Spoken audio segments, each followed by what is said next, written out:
사람 잘 안 바뀐다 그러지 않습니까? 여러분은 어떤 것 같습니까? 어떤 교회에 있었던 일인데 아주 오래된 교회에 그 교회 한 집사가 크게 돈을 벌어서 교회에다가 많은 돈을 헌금하면서 헌금 봉투에 쓰기를 이 파이프 오르간 구입 설치에 써달라 그랬답니다. 당회가 열렸고요. 이 파이프 오르간이 비싼데 교회 재정에서 조금만 더 보태면 얼마든지 장만할 수 있어서 그렇게 하기로 했답니다.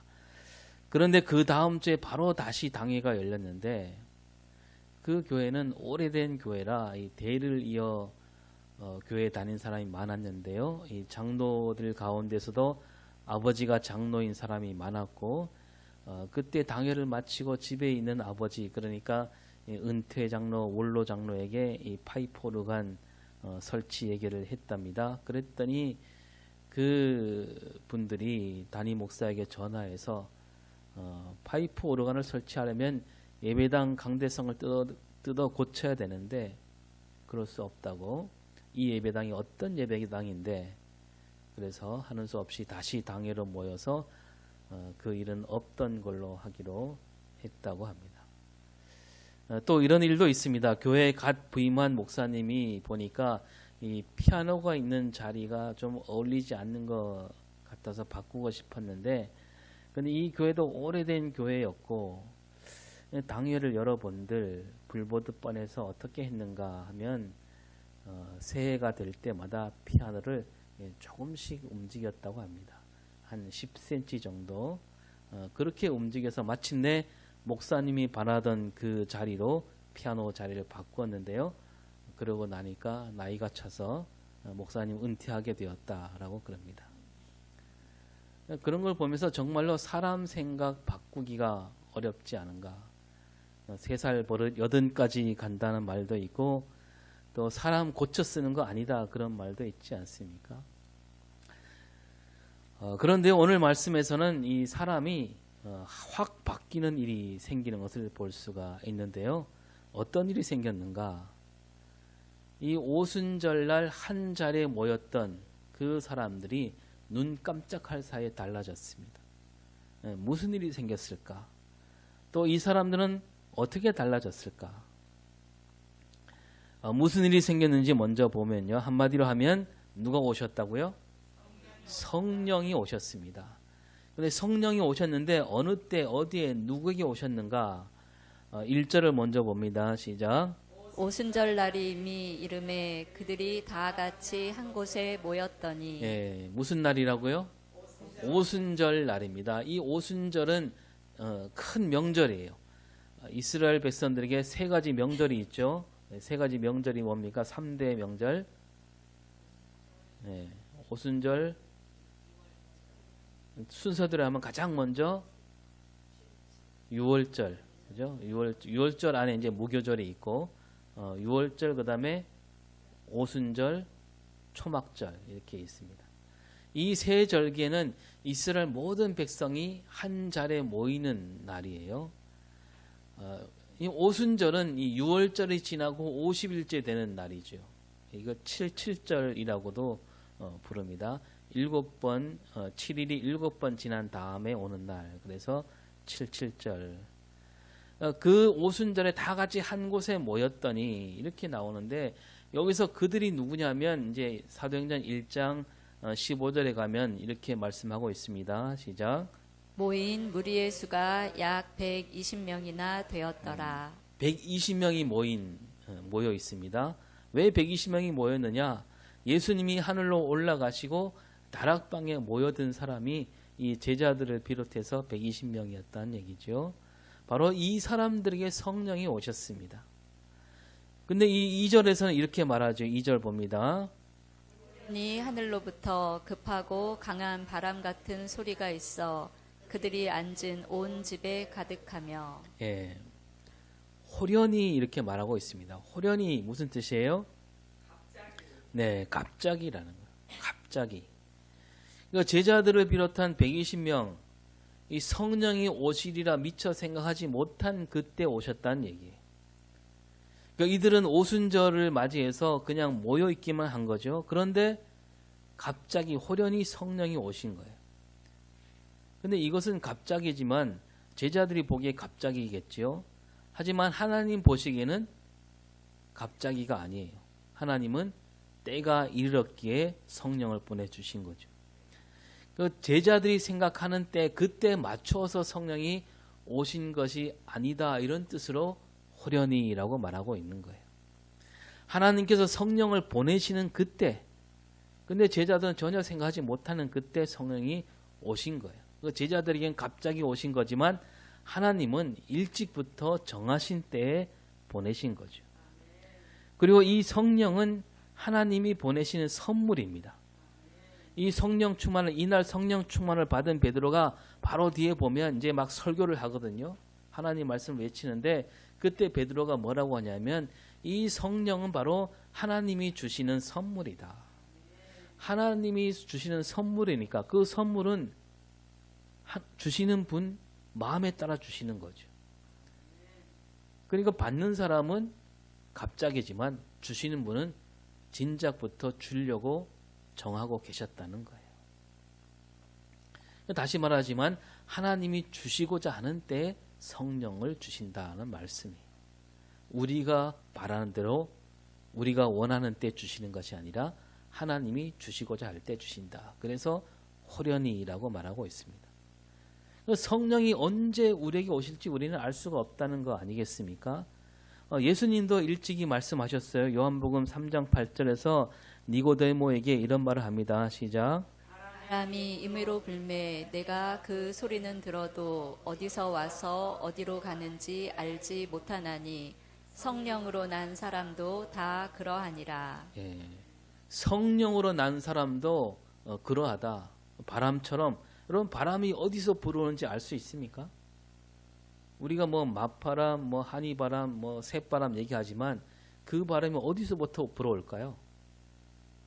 바람이 어디서 불어오는지 아무도 알 수가 없어요. 아무리 찾으려 해도 알 수가 없어요.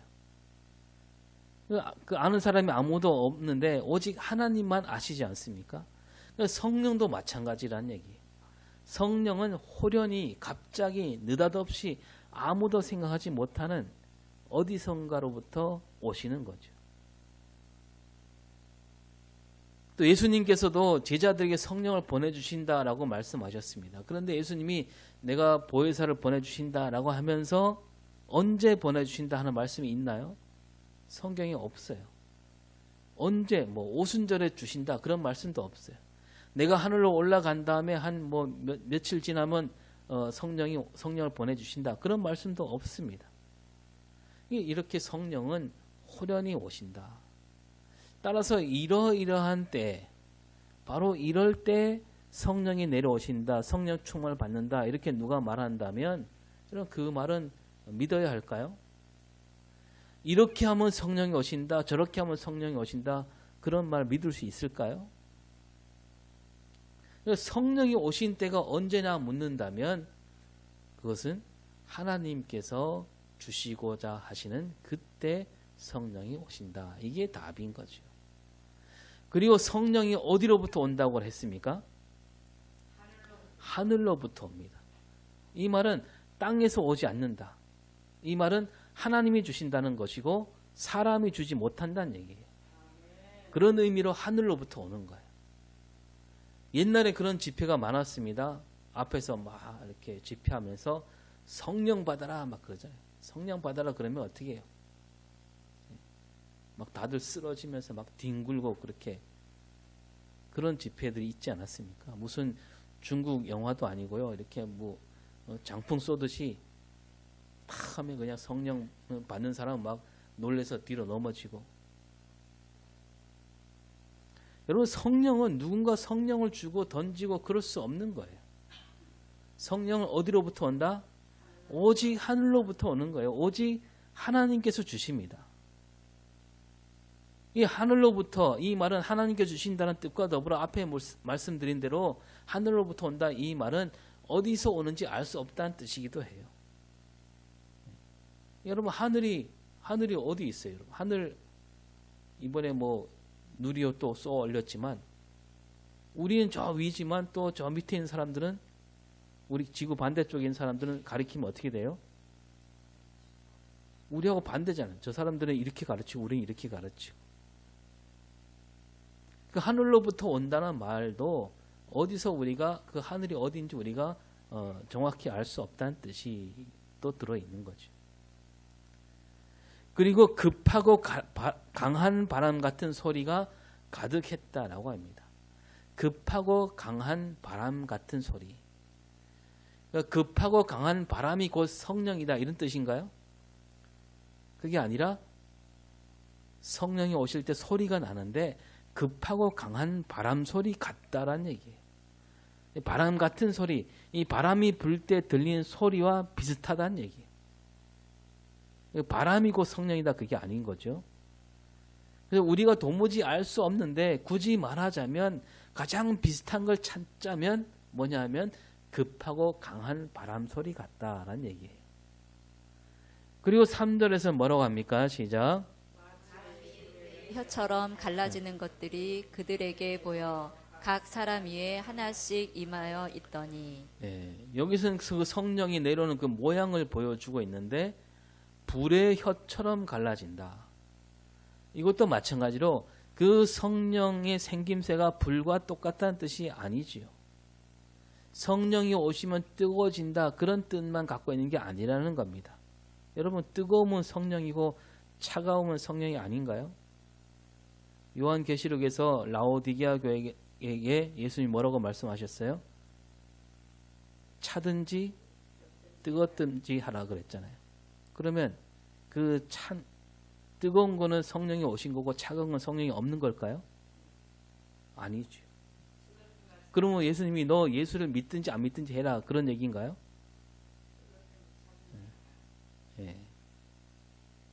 예수님 교회에게 그렇게 말할 리가 없잖아요. 차가움 가운데도 하나님 뜻이 있고 뜨거움 가운데도 하나님의 뜻이 있는 거예요. 그들이 이러지도 저러지도 못하는 그 모양을 말씀하시는 거죠. 성령이 뜨겁다는 뜻이 아니에요. 뜨거울 수도 있습니다. 그러나 차가울 수도 있고. 그 성령은 어떻게 딱 꼬집어 말할 수 없도록 그렇게 오신다는 거예요. 우리가 참 알기가 어렵다는 얘기예요. 그 성령은 성령은 이렇다 저렇다 할 수 없다는 거예요. 그래서 우리는 성령에 대해서 함부로 말할 수 없는 거예요. 여러분 사도신경 우리가 주일마다 사도신경 고백하잖아요. 이 사도신경에 뭐가 나오냐면 성부 하나님, 성자 하나님, 성령 하나님 다 나오잖아요. 이 사도신경 가만히 보면 삼위일체 하나님을 믿는 신앙을 잘 이렇게 모아놓았는데 성부 하나님에 대해서 우리가 어떻게 말합니까? 전능하신 하나님 그리고 천지를 지으신 하나님 이렇게 말하고 있잖아요. 그 하나님을 내가 믿는다. 그리고 이제 성자 하나님에 대해서 뭐라고 말해요? 그 유일하신 아들이고 우리 구주 예수 그리스도라고 하면서 성령으로 잉태되었고 동정녀 마리아에게 나셨고 또 어떻게 해요? 십자가에 달리셨다가 사흘 만에 다시 살아나셨고 하늘에 오르셔서 하나님 보좌 우편에 앉으셨다가 거기로부터 산자와 죽은 자를 심판하러 오십니다. 그 성자 하나님에 대한 얘기잖아요. 성부 하나님, 그다음에 성자 하나님 예수님에 대해서. 그 다음에 마지막에 성령에 대해서 말합니다. 성령에 대해서 뭐라고 합니까? 사도신경에서 그냥 거기서는 나는 성령을 믿사오며 그 말밖에 없어요. 딱 한마디밖에 없어요. 하나 더 있다면 이제 그 거슬러 올라가서 앞에 예수님에 대해서 얘기할 때 성령으로 잉태되었다. 그거밖에 없어요. 성령이 이러이러하단 말이 있어요, 없어요? 사도신경에 나오지 않습니다. 성령이 어떤 분인가 말하기가 우리로는 알기가 어렵다는 얘기예요. 오늘 3절에서는 불의 혀처럼 갈라져서 사람들에게 임한다라고 했는데 여기서 우리가 알 수 있는 것은 뭐냐면 굳이 불의 혀라고 말하고 있습니다. 이거 혀 그 모양을 가리키기도 하지만 여기에 또 뜻이 있는데 뭐냐면 성령 충만을 받은 이들이 혀라 그랬으니까 뭐예요?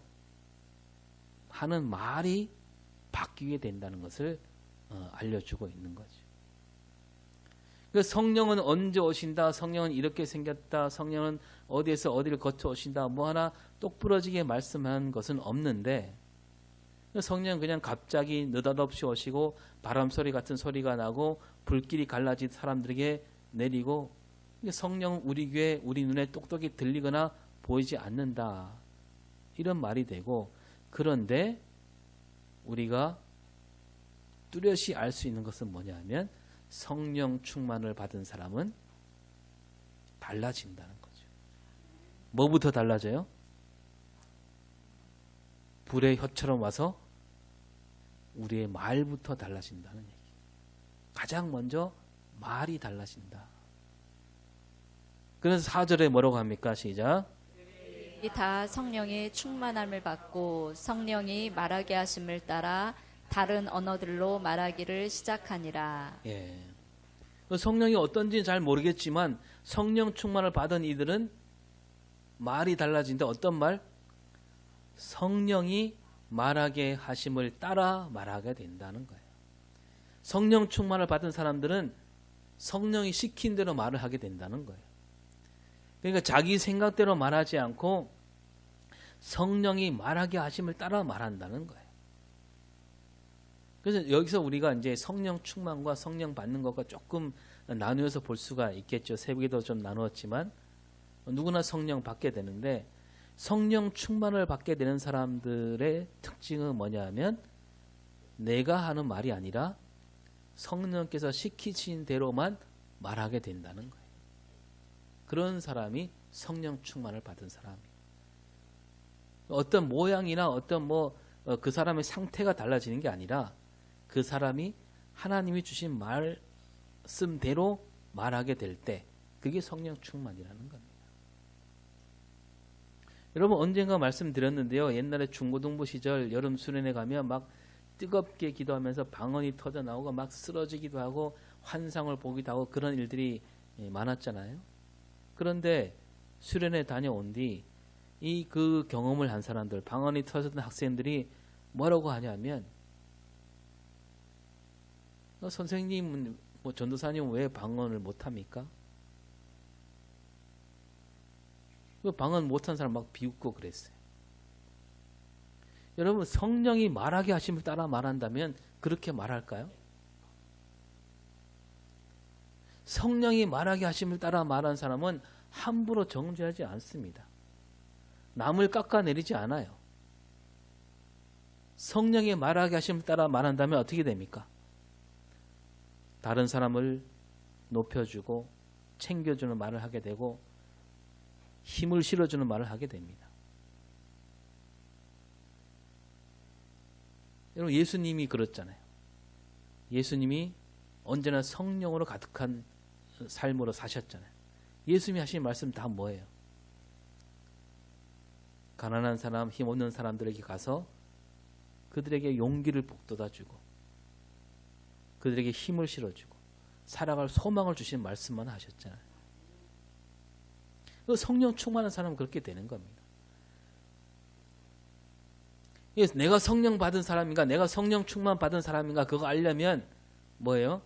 지금 내가 하는 말이 성령이 말하게 하심을 따라 말하고 있는가, 그걸 보면 되는 거예요. 성령 충만을 받은 사람은 결코 함부로 말하지 않는다. 오직 성령이 말하게 하심을 따라 말하는 사람이다. 이것을 우리가 마음에 꼭 새겨야 됩니다. 그러면 다시 이제 성경으로 돌아가서 성령 충만을 받은 사람들이 어떤 말을 하게 되는가 보면요. 어떤 말을 한다 그랬습니까? 다른 언어들로 말한다. 다른 언어. 뭘까요? 방언이죠. 성경에 나오는 방언이 두 가지가 있어요. 하나는 고린도전서 14장에 나오는 방언인데요. 이 방언은 하나님만 알아듣는 방언이에요. 사람들은 알아들 수 없는 방언. 그 방언이 나와요. 그래서 이 방언을 사람이 알아들으려면 어떻게 됩니까? 통역하는 은사를 받은 사람만 알아듣는 그런 방언이에요. 자, 그런데 오늘 오순절에 임한 처음으로 제자들에게 온 이 성령으로 받은 방언은 뭐예요? 사람들이 알아들을 수 없는 방언인가요? 그냥 다른 언어들이라고 했습니다. 뭐냐면 사람들도 알아들을 수 있는 말. 그래서 마침 오순절이라 그랬잖아요. 오순절날 유대인들이 다 온다 그랬죠. 유대인들이 뭐 이런저런 일로 막 흩어져 살았잖아요. 전쟁도 많이 겪으면서 곳곳에 흩어져 살고 있습니다. 근데 오순절이니까 이제 다 모였어요. 세계 곳곳에 흩어져 있는 사람들이 모였습니다. 모여 있는데 저기 120명 사람들이 한 곳에 모여서 막 한꺼번에 뭔가 막 떠들고 있으니까 이게 무슨 말인가 가서 들어봤습니다. 들어봤더니 깜짝 놀랍니다. 6절에 뭐라고 합니까? 시작. 소리가 나매 큰 무리가 모여 각각 자기의 방언으로 제자들이 말하는 것을 듣고 소동하여. 예. 이 세계 곳곳에 오랫동안 흩어져 살다 보니까 이 사람들은 그 동네 말을 하며 살았던 거예요. 오랫동안. 근데 그들이 들어보니까 자기들이 알아들을 수 있는 말을 하고 있는 거예요. 이 120명이. 그래서 7절에 뭐라고 말합니까? 다 놀라 신기하게 여겨 이르되 보라 이 말하는 사람들이 다 갈릴리 사람이 아니냐. 예. 그 120명을 보니까 다 어디 지방 사람? 갈릴리 사람이에요. 예수님 제자들 다 갈릴리 사람들이잖아요. 이 갈릴리 사람들은 무슨 말을 쓰고 있을까요? 원래 갈릴리에서 쓰는 말을 하고 있겠지요. 이 갈릴리에 쓰는 말은 뭡니까? 아람어예요. 아람어. 그때 그 이스라엘에 있는 모든 사람들은 다 웬만하면 다 아람어를 쓰고 있습니다. 다들 배우지 못한 사람들이에요. 또 그러니까 외국어를 배울 겨를이 있다 없다?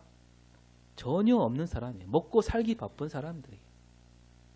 그런데 이 사람들이 온갖 외국어로 줄줄 말하고 있는 거예요.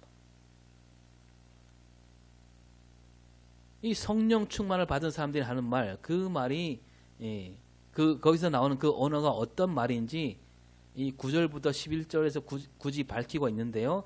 뭐 바데, 메데, 엘람, 메소포타미아, 유대와 갑바도기아, 본도와 아시아, 또 부르기아와 밤빌리아, 애국가 및 구레네 가까운 리비아, 그레데, 아라비아. 그러니까 이 흩어진 사람들이 거기에 흩어져 살고 있다가 여기 온 거예요.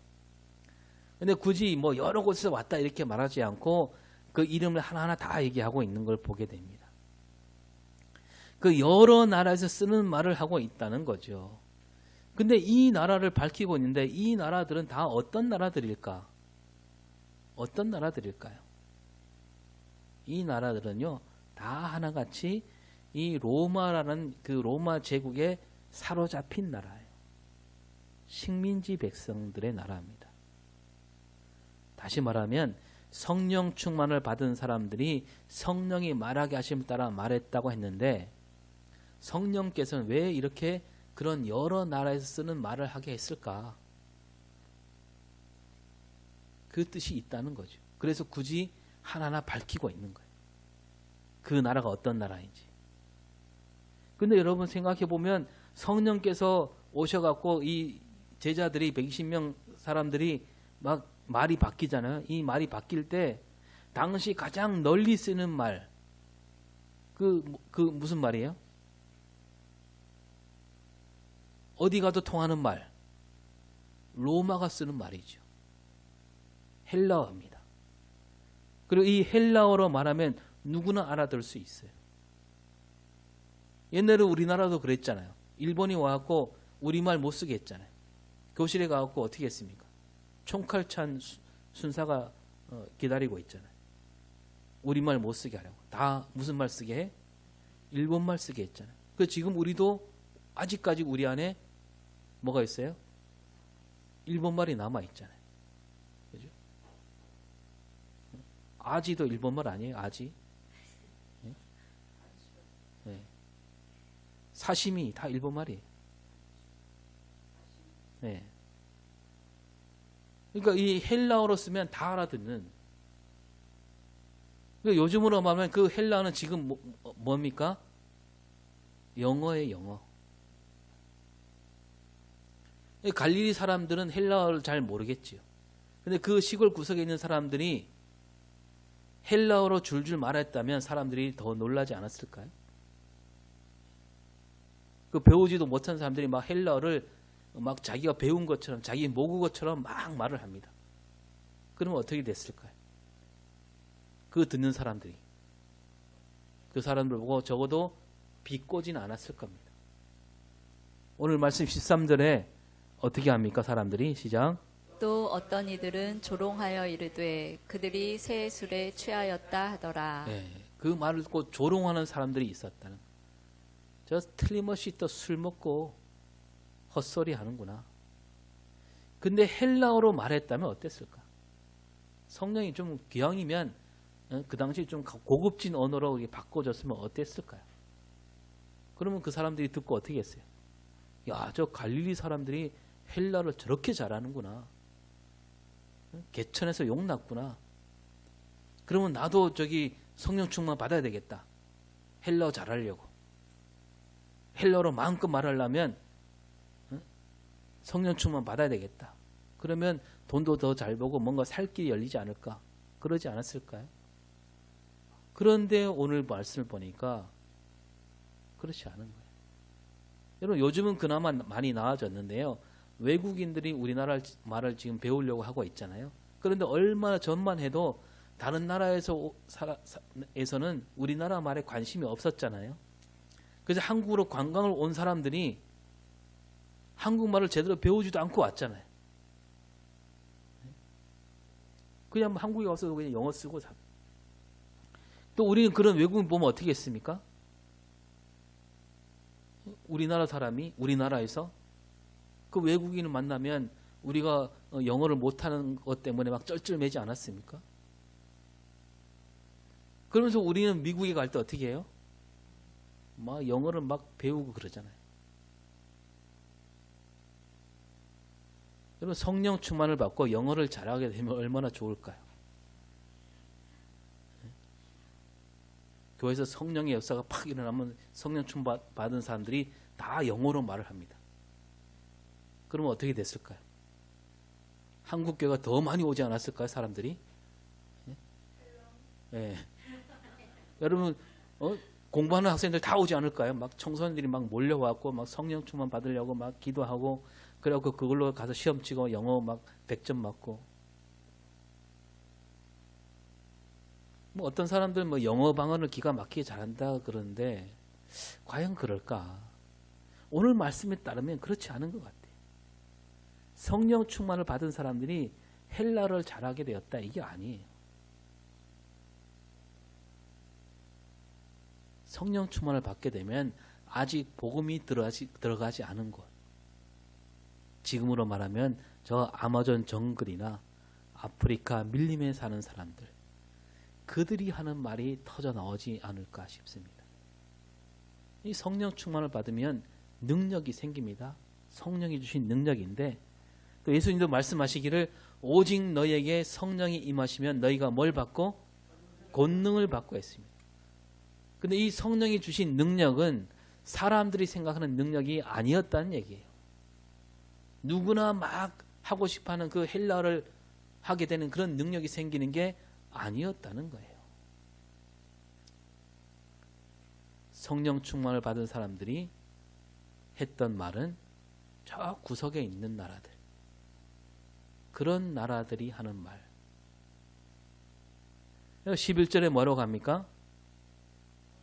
다 우리의 각 언어로 하나님의 큰 일을 말함을 듣는도다. 예, 그런 말로 뭘 얘기하고 있냐면 하나님의 큰 일을 말하고 있습니다. 하나님의 큰 일이 뭘까요? 복음이죠. 복음이 뭐예요? 하나님 나라가 지금 여기 가까이 왔다는 소식이에요. 하나님의 큰 일, 예수님께서 이 땅에서 이루시던 일이고 하나님 나라를 이룬 일이죠.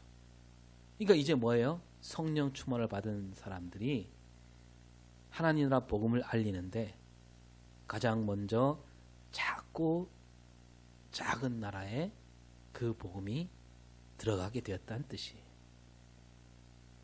이 사도행전을 쓴 사람이 누가잖아요. 누가가 누가복음에서 예수님이 성령으로 일하게 되었다라는 뜻으로 그 말씀을 하고 있는데 누가복음 4장 18절과 19절입니다. 시작. 내 성령이 내게 임하셨으니 이는 가난한 자에게 복음을 전하게 하시려고 내게 기름을 부으시고 나를 보내사 포로된 자에게 자유를 눈먼 자에게 다시 보게 함을 전파하며 눌린 자를 자유롭게 하고 주의 은혜의 해를 전파하게 하려 하심이라. 예. 예수님이 이 땅에 오셔서 복음을 전하는데 누구에게 전하느냐? 가난한 자, 포로된 자, 눈먼 자, 눌린 자, 이런 사람들에게 먼저 복음을 전하게 하시려고 주의 성령이 내게 임하셨다라고 말씀합니다. 마찬가지로 지금 제자들이 성령 충만을 받았는데 이 사람들은 예수님을 따라서 서름받고 따돌림 받으며 가장 힘겹게 사는 나라, 그런 나라들에게 복음을, 하나님의 큰일을 전하게 되었다는 얘기입니다. 여러분, 우리는 성부, 성자, 성령 삼일체 하나님을 믿고 있습니다. 이 세 분 하나님이 하나라는 그런 믿음, 한 뜻으로 일하고 계시잖아요. 그래서 보면 하나님께서 이스라엘 백성들을 하나님 백성으로 삼으실 때 그 이스라엘의 나라가 어떤 나라였습니까? 그 당시 세계에서 가장 주름 잡는 나라였습니까? 아니었어요. 가장 힘없는 나라였어요. 아무도 거들떠보지 않는 나라. 야곱이 뭐라고 하냐면 우리는 떠돌이 백성이었다 그럽니다. 하나님은 그런 이스라엘을 하나님 백성으로 삼으신 거예요. 그들이 잘나서가 결코 아니에요. 또 애굽에서 숨소리조차 제대로 내지 못하던 그 이스라엘 백성들을 하나님이 이끌어 주셨잖아요. 여러분, 그 애굽을 들어서 하나님 뜻을 이루셨다면 더 멀리 퍼지지 않았을까요? 근데 그러지 않으셨어요. 이렇게 성부 하나님도 처음부터 그런 가장 작은 나라, 힘없는 나라를 눈여겨보셨고 그 나라를 들어서 하나님 뜻을 이루시고 했다는 것이고, 성자 하나님은 어때요? 예수님이 이 땅에 오실 때 어디로 오셨습니까? 큰 나라, 누구나 우러러보는 그런 나라에 오셨습니까? 가장 작은 나라에 오셨잖아요. 그리고 그 가운데도 가장 작은 마을에 태어나셨잖아요. 잠자리조차 제대로 갖추지 않는 곳에 오셨어요. 갈릴리 나사렛에서 사셨습니다. 아무도 알아주지 않는 시골. 거기서 예수님이 하나님 나라 복음을 외치셨습니다. 마찬가지로 성령도 오실 때 어떻게 오셨느냐? 성령이 오셔서 가장 먼저 하신 일이 뭐냐? 앞에 나눈 대로 가장 작은 나라, 가장 힘없는 나라, 이름도 발음하기 어려운 그런 나라들, 그런 나라들에게 먼저 복음을 전하게 하시는 일을 성령이 하셨다는 거죠. 여기서 우리가 성부, 성자, 성령 하나님이 이렇게 같은 뜻으로 일하고 계시는가라는 것을 알 수가 있는 겁니다. 이 첫 번째 성령 강림절, 이날 있었던 일 다시 간추리면 이렇습니다. 오순절날 사람들이 모였을 때 갑자기 성령이 오셨고, 생각하지 않았던 때 성령이 오셨고요. 성령은 하늘로부터 왔다. 어디서 어떻게 오셨는지 우리가 알 수 없다라고 했습니다. 그리고 성령이 오셨을 때 그 자리에 있던 사람들은 모두 성령 충만을 받게 되었고, 그 성령 충만을 받은 사람들은 달라졌다 그랬습니다. 어떻게 달라졌느냐? 여러 나라에서 쓰는 말을 하게 되었다. 말이 달라졌다 그랬습니다. 배우지도 않은 말을 줄줄 말하는 능력이 생겼는데, 근데 이 능력은 어떤 능력인가 하면 아주 작은 나라, 짓눌려서 할 말도 제대로 하지 못하는 나라, 그런 나라에서 쓰는 말을 하게 된 능력. 다시 말해서 그런 나라까지 눈여겨보는 능력을 얻게 되었다는 겁니다. 여러분, 오늘 우리는 다 성령 충만을 받은 사람들이지요. 성령 충만을 받았기에 이 자리에 앉아 있는 겁니다. 예수를 믿는다, 이 말은 곧 성령 충만을 받았다는 말과 같습니다. 성령 충만을 받은 우리가 달라져야 되지 않겠습니까? 뭐부터 달라져요? 말이 달라져야 됩니다. 성령이 말하게 하심을 따라 말할 수 있어야 됩니다. 가장 낮은 곳, 가장 힘겹게 사는 사람, 가장 멀리 떨어진 사람, 그들이 알아들을 수 있는 말로 우리가 그들에게 다가갈 수 있어야 된다는 거예요. 그들에게 하나님께서 이루시고자 하는 큰 일, 예수님께서 이 땅에 펼치셨던 그 일, 하나님 나라를 이루는 일을 우리가 이뤄가야 된다는 겁니다. 그리고 사도신경을 보면요, 성령을 믿사오며 그 다음에 뭐라고 나오냐면 거룩한 공교회가 나오죠. 성령과 교회 때려야 뗄 수 없는 사이라는 얘기 아닙니까? 교회란 성령 충만을 받은 사람들이 모인 모임이에요. 성령 충만으로 그때부터 교회가 시작된 겁니다. 그래서 교회는 늘 성령으로 충만한 교회가 되어야 됩니다. 성령 충만한 교회는 가장 먼저 누구를 생각해야 됩니까? 가장 힘없는 사람들, 가장 구석진 곳을 찾아갈 수 있어야 됩니다. 아무도 알아주지 않는 사람들에게 먼저 말을 건네는 교회, 그게 성령 충만한 교회입니다. 예수님이 제자들에게 말씀하셨죠. 성령이 너에게 임하시면 어디까지? 땅끝까지 이르러 내 증인이 되리라. 땅끝이 어디입니까? 저 큰 나라, 힘 있는 나라, 부자 나라, 그런 나라가 땅끝입니까? 결코 아니죠. 힘없고 작은 나라. 제자들이 성령 충만을 받기 전에는, 예수님을 따라다닐 때는 그들은 늘 뭘 바라보냐면 저 높은 곳을 바라보았습니다. 힘 있는 나라, 힘센 나라, 부자 나라, 우리 이스라엘이 어떻게 하면 저런 나라가 될 수 있을까? 그런 마음으로 따라다니지 않았습니까? 그래서 예수님이 저 로마 제국과 멋들어지게 그냥 맞짱 떠서 걷더니 이기리라 그렇게 생각하고 따라다닌 거 아닙니까? 그런데 자기들 생각대로 흘러가지 않으니까 다들 돌아서서 달아나게 바빴지. 또 죽음에서 다시 살아나신 예수님을 만난 뒤에도 그들은 그 생각에서 벗어나지 못했습니다. 그때도 그들은 달라지지 못했습니다. 예수님이 이루시고자 하는 하나님 나라, 그 나라보다는 자기들이 생각하는 나라, 저 다윗 왕국과 같은 나라만 마음에 두고 있었기 때문에 예수님이 다시 살아나셨지만 그들은 그때도 달라지지 못하고 있었다는 거죠. 그래서 이제는 틀렸다 하고 고향으로 돌아갔습니다. 그런데 그들이 달라진 거예요. 뭘 받고? 성령 충만을 받고 달라진 거예요. 예수님이 말씀하시던 하나님 나라, 예수님이 가르치시던 하나님 나라가 그들 눈에 드디어 보이게 된 겁니다. 하나님 나라는 힘으로 이루는 나라가 아니구나. 하나님 나라는 돈으로 만드는 나라가 아니구나. 가장 힘없는 나라, 보잘것없는 나라, 눈에 띄지 않은 나라, 거기에서 하나님 나라가 열리는구나. 그렇게 달라진 겁니다. 오늘 우리 곁에도 땅끝이 있잖아요. 우리 동네에서 가장 눈에 띄지 않는 사람, 가장 어렵게 사는 사람, 거기가 땅끝이. 우리가 예수 믿기 전에, 성령 충만을 받기 전에는 늘 저 위를 바라보았습니다. 높은 자리에 있는 사람에게 잘 보려고, 그들에게 잘 알아들을 수 있는 말을 배우려고 우리가 힘썼습니다. 대도시에서 쓰는 말을 배우려고 했습니다. 가난한 사람보다는 부자들이 하는 말을 더 듣고 싶어 했고, 그들과 이야기를 나누고 싶어 했습니다. 그러나 성령 충만을 받은 우리는 달라지는 겁니다. 우리에게 능력이 생기는 거죠. 이 능력은 힘없는 사람들과 말을 주고받는 능력. 어른보다는 아이들이 알아들을 수 있는 말을 먼저 할 줄 아는 능력. 남자보다 여자들이 알아들을 수 있는 말.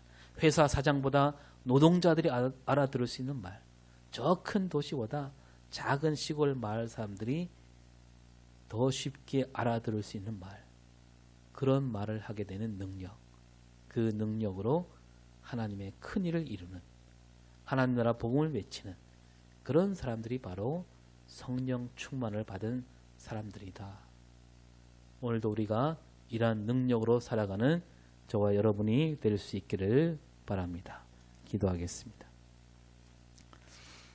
하나님, 우리는 성령 충만을 받은 사람들입니다. 우리에게 능력을 주셨습니다. 가장 힘없는 사람들, 가장 힘겹게 사는 사람들, 그들이 하는 말을 들을 줄 아는 능력, 그들이 알아들을 수 있는 말로 하나님 나라 복음을 외치는 능력을 주셨는데, 우리가 오늘도 그 능력으로 이 땅을 일궈가는 우리 삶과 신앙이 되게 하여 주시옵소서. 감사드리며 예수님 이름으로 기도합니다. 아멘.